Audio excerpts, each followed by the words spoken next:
Deputy CM బట్టి విక్రమార్కతో college యాజమాన్యాల చర్చలు సఫలమయ్యాయి. దశలవారీగా బిల్లును చెల్లించాలని ప్రభుత్వం నిర్ణయించింది.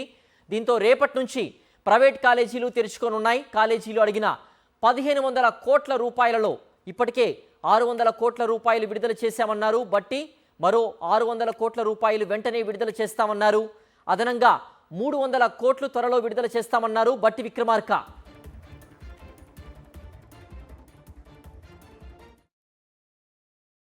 ప్రైవేట్ కాలేజ్ సంబంధించిన ఫీజు రియంబర్స్మెంట్ అంశానికి సంబంధించి ఈరోజు కళాశాల యాజమాన్యాలు, ముఖ్యంగా వారి అసోసియేషన్ ఫాతి సంబంధించి వారందరితో కూర్చొని మాట్లాడటం జరిగింది. వారికి గతంలో చెప్పినట్టు 1200 కోట్లకు సంబంధించి 600 కోట్లు గతం రిలీజ్ చేశాం. ఇంకో 600 కోట్లు రిలీజ్ చేయమని అడిగారు. ఈ నెలలో దానికి సంబంధించి వెంటనే 2-3 రోజుల్లో వాటి పరిష్కారం చేస్తూ అదనంగా ఇంకో 300 కోట్లు కూడా, అంటే మొత్తంగా 1500 కోట్లకు సంబంధించి వారు అడగటం జరిగింది. తప్పనిసరిగా వాటిని పరిష్కారం చేసే దిశలో ఒక యాక్షన్ ప్లాన్ కూడా ప్రకటించి వారికి చెప్పడం జరిగింది.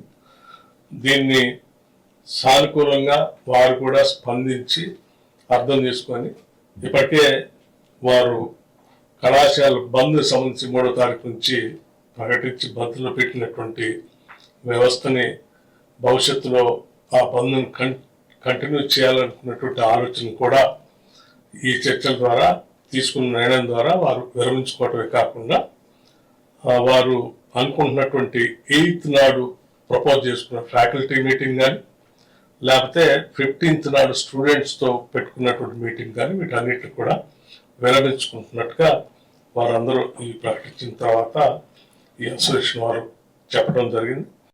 మరింత సమాచారం మా ప్రతినిధి శేఖర్ అందిస్తారు. శేఖర్, ఫీజు రియంబర్స్మెంట్ బకాయిల విడుదల, అలాగే కాలేజీ యాజమాన్యాల సమ్మె విరమణకు సంబంధించిన పూర్తి అప్డేట్స్ ఏంటి? సిద్ధు, మొత్తానికి ప్రైవేటు కాలేజీల యాజమాన్యం ఫతికి సంబంధించినటువంటి సంఘ సభ్యులతో ప్రభుత్వం జరిపినటువంటి చర్చలు సఫలమయ్యాయి. ఈ చర్చల్లో డిప్యూటీ సీఎం బట్టి విక్రమార్క, మంత్రి కోమటిరెడ్డి వెంకటరెడ్డితో పాటు ఫైనాన్స్ అధికారులు పాల్గొన్నారు. మొత్తం గతంలో 2 నెలల క్రితం జరిగినటువంటి చర్చల్లో 1200 కోట్ల రూపాయలు విడుదల చేస్తాము, మాకు ఆ టైం కావాలి, వెంటనే 600 కోట్లు, మిగతా 600 కోట్లు దీపావళి లోపు విడుదల చేస్తామని గతంలో హామీ ఇచ్చారు. కానీ మొదటి 600 కోట్లు విడుదల చేసిన తర్వాత దీపావళి లోపు విడుదల చేయాల్సినటువంటి 600 కోట్ల రూపాయలను విడుదల చేయలేకపోయింది రాష్ట్ర ప్రభుత్వం. దీంతో ఆగ్రహం వ్యక్తం చేసినటువంటి ఫతి సంఘం నాయకులు కావచ్చు, ఆ పరిధిలో ఉన్నటువంటి కాలేజీలంతా కూడా ఈ నెల మొదటి రోజు నుంచి కూడా బంద్ను పాటిస్తూ ఉన్నాయి. మొత్తం 1800 కాలేజీలు ఈ బంద్లో పాల్గొన్నటువంటి పరిస్థితులు ఉన్నాయని చెప్పుకోవచ్చు. ఈరోజు చర్చలు జరిపింది. ఆ చర్చల్లో భాగంగా వెంటనే 600 కోట్లకు సంబంధించినటువంటి అంశం మీద 300 కోట్ల రూపాయలను ఈ 2-3 రోజుల్లో, మరొక 300 కోట్ల రూపాయలను ఈ త్వరలోనే విడుదల చేస్తామని హామీ ఇచ్చినట్లుగా తెలుస్తూ ఉంది.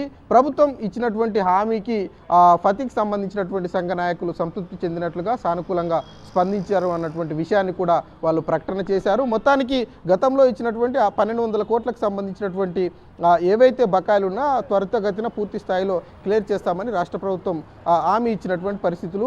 రాష్ట్ర ప్రభుత్వం హామీతో ఈ బంద్ను వెంటనే విరమించుకుంటున్నట్లు కూడా ఫతి ప్రకటన చేసింది. రేపటి నుంచి కాలేజీలన్నీ కూడా రీఓపెన్ కానున్నాయి. అదేవిధంగా ఈ బంద్లో జరిగినటువంటి పరీక్షలు ఏవైతే వాయిదా పడ్డటువంటి పరీక్షలు ఏవైతే ఉన్నాయో వాటిని త్వరలోనే జరిపే విధంగా ఏర్పాట్లు చేస్తామని ఫతి సంఘపు నాయకులంతా కూడా ప్రకటనలు చేసినటువంటి పరిస్థితులు ఉన్నాయి. ఇక ఫీజు రియంబర్స్మెంట్కి సంబంధించినటువంటి అంశం మీద ఫతి సంఘం నాయకులు ఒక కమిటీని వేయాలని కోరిన నేపథ్యంలో రాష్ట్ర ప్రభుత్వం కమిటీ వేయాలని నిర్ణయం తీసుకుంది. ఆ కమిటీ ఆధ్వర్యంలో ఫీజు రియంబర్స్మెంట్ బకాయిలకు సంబంధించినటువంటి అంశం మీద ఒక నిర్ణయం తీసుకొని నివేదికను ప్రభుత్వానికి ఇచ్చేటువంటి అవకాశాలు ఉన్నాయి. ఓవరాల్గా మొత్తం 8000 కోట్ల బకాయిలు ఉన్నాయి. వాటన్నిటి మీద రాష్ట్ర ప్రభుత్వం త్వరలోనే విడతల వారీగా విడుదల చేసేటువంటి అవకాశాలు అయితే కనిపిస్తూ ఉన్నాయి. రెండోసారి జరిగినటువంటి చర్చల్లో కొలిక్కి వచ్చాయి, సఫలమయ్యాయి. రేపటి నుంచి కాలేజీలన్నీ కూడా రీఓపెన్ కానున్నాయి.